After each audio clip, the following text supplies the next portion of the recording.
मंडळी, मुंबई महापालिकेची निवडणूक आता तोंडावर आली आहे। या महापालिकेची निवडणुकीत अनेक मुद्दे गाजतील, पण निवडणुकीच्या या राजकारणात सर्वसामान्य मुंबईकरांची दखल कोण घेणार आहे हा प्रश्न आहे। मुंबईकर कोणत्या त्रासातून जातोय, मुंबईकरांना नेमकं काय हवंय, त्या मुंबईकराच्या रोजच्या दगदगीच्या जीवनात नेमके कोणते मुद्दे महत्त्वाचे आहेत हे आम्ही महापालिकेच्या महामुद्द्यांमधून जाणून घेतोय।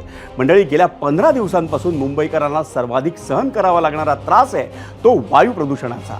ऐन हिवाळ्यात सहन कराव्या लागत असलेल्या वायू प्रदूषणामुळे मुंबईकरांचा श्वास रोज कोंडला जातोय। अनेकांना श्वसनाचे आजार जडत आहेत, त्यामुळे थेट मुंबईकरांशीच बोलून वायू प्रदूषणाच्या समस्येवर त्यांच्या तीव्र प्रतिक्रिया जाणून घेऊयात आमच्या महापालिकेचे महामुद्दे या सेगमेंटमध्ये। मुंबई महापालिकेच्या निवडणुका लवकरच होतील, अनेक मुद्दे या निवडणुकीच्या काळात गाजतील। मात्र मुंबईकर कोणत्या त्रासातून जातोय, मुंबईकरांना नेमकं काय हवंय हेच आम्ही महापालिकेच्या महामुद्द्यांमधून जाणून घेणार आहोत।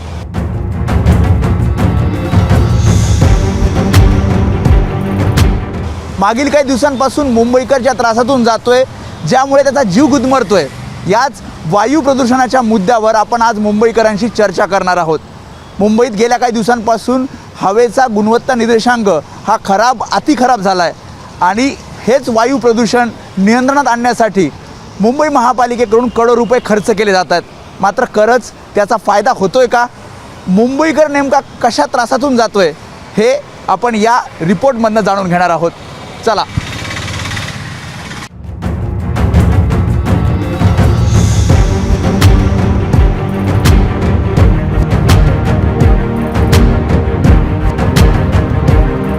सध्या मी नाहूर मुलुंडमधल्या एका सोसायटीमध्ये आहे आणि ही दुपारची दृश्य आहेत। कशा प्रकारे आपल्याला हे धुरके पाहायला मिळतात।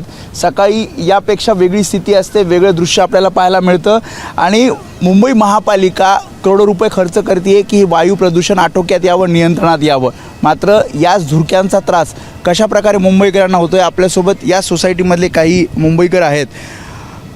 कसा त्रास होतोय, खास करून हिवाळ्यामध्ये अशा प्रकारचे धुरकं आपल्याला सगळीकडेच पाहायला मिळतात।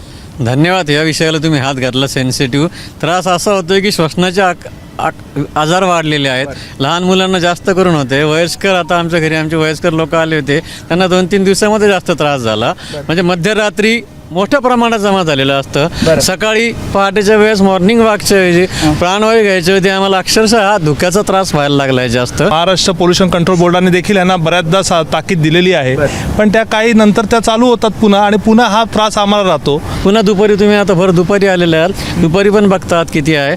नो डाऊट सरकारी यंत्रणा चांगलं काम करते आहे, पण त्याचा म्हणावा तेवढा इफेक्ट सगळीकडे होऊ शकत नाही, कारण ती पण इफेक्ट होतो आहे, पण शेवटी तोकडं होते ना। आपली मुंबई परिसरच एवढा मोठा आहे आणि पुन्हा साईडला मोठमोठ्या कंपन्या, मोठमोठे कामं चालले की ज्यांच्या काही जर त्यांना थोड्या प्रमाणात जर नियमावली जी पाळण्यात आली तर त्याच्यापेक्षा चांगला फायदा। दरवर्षी हा त्रास होतो पण कमी होत नाहीये। नेहमी हा त्रास होतोय, दरवर्षी देखील त्रास होतोय। त्याच्यानंतर आमच्या लहान मुलांना त्रास होतोय, आम्ही डॉक्टरकडे येतोय, पण हे लॉंग टर्म इफेक्ट आहेत। जे लंग्सवर इफेक्ट होणारे असतात ते लॉंग टर्म इफेक्ट आहेत आणि ह्या लॉंग टर्म इफेक्टपासून जर आम्हाला खरंच सुटकारा पाहिजे असेल तर ह्याचा जो ड्राईव्ह आहे हा सिरियस मोडला गेला पाहिजे आणि हा 12 मंथ्स चालला पाहिजे। हा नुसता फक्त हिवाळ्यापुरता किंवा याच्यापुरता मर्यादित राहता कामा नये।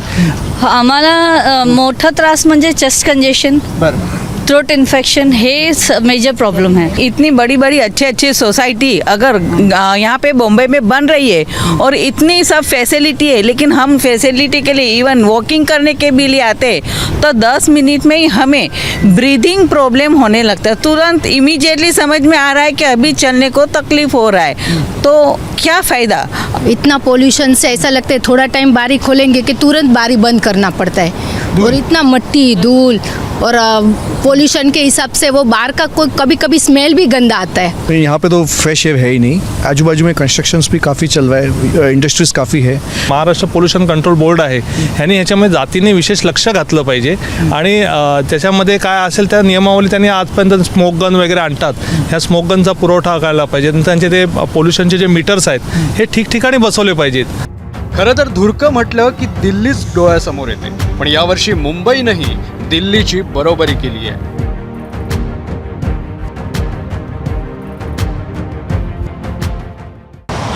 सध्या मी वेस्टर्न एक्सप्रेस हायवेवर आहे आणि वेस्टर्न एक्सप्रेस हायवेवर आपण बघितलं तर इथे सुद्धा मोठ्या प्रमाणावर वाहतूक आपल्याला पाहायला मिळते।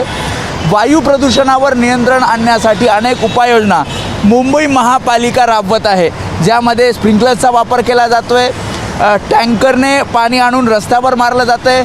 शिवाय जिथे हवेचा जो AQI आहे तो अधिक खराब आहे तिथे बांधकाम बंद करण्याच्या नोटिसासुद्धा देण्यात आलेल्या आहेत.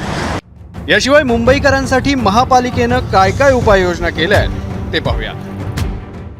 बांधकामामुळे होणारं प्रदूषण आहे त्याच्यासाठी सविस्तर 28 पॉईंटची सविस्तर मार्गदर्शक सूचना मुंबई महापालिकेने यापूर्वीच वितरित केलेली होती. आतापर्यंत एकंदर 285 ठिकाणी आम्ही स्टॉपवर्क नोटिसेस दिलेल्या आहेत. रस्त्यावरची धूळ आटोक्यात आणण्यासाठी काही ठिकाणी महापालिकेतर्फे रस्ते धुण्याचं काम चालू आहे. त्याचप्रमाणे मिस्टिंग मशीनचा देखील वापर करण्याचं चालू आहे.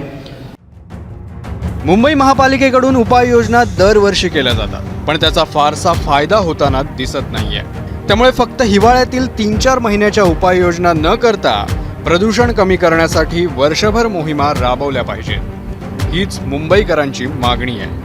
आता नव्या वर्षात होणाऱ्या पालिकेच्या निवडणुकांमध्ये प्रदूषणाचा हा मुद्दा नक्कीच गाजेल. 0 अवरसाठी वेदांत नेप, ABP माझा, मुंबई. ABP माझा, उघडा डोळे बघा नीट.